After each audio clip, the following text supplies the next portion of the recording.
vai es tur nepareizi lietas saredzu vai saskatu, vai nepareizās bībeles salasījies zēnu meitenes, beidziet reāli. Bībele stāsta par laiku beigām. Bībele stāsta par laiku beigām, kādi cilvēki būs laiku beigās.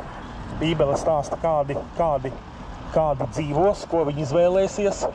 To visu Bībele mums stāsta, un to mēs visu redzam un piedzīvojam. Vismaz šobrīd Latvijā, redziet, reāli Allans Pariants ir riktīgais sātana kalps, jā.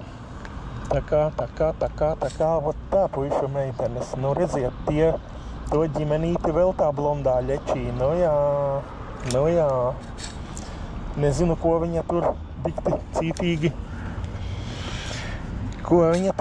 cītīgi stāsta, nu jā. Nu jā, noteikti stāsta, kad šie ir pareizie, vai ne, kad veselība, labklājība, nauda, manta, bagātība, ka tas viss ir okei.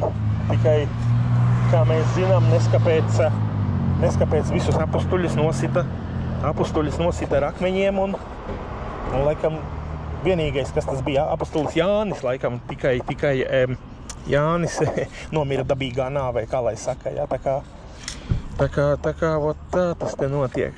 Mums te grib tupat sunuģi, kā krievi saka, jā.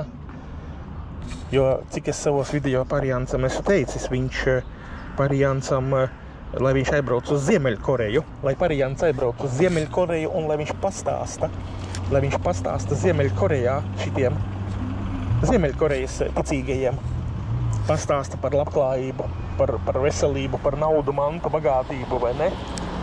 Aha, jo viņam tā būs biļete tikai vienā virzienā. Lūk, tā kā puiša meitenes, o tā, labi. Nāk tā ģimenīte atpakaļ, redzēs, ko viņi teiks. Nu jā, man baterija iet uz beigām. Es ceru, ka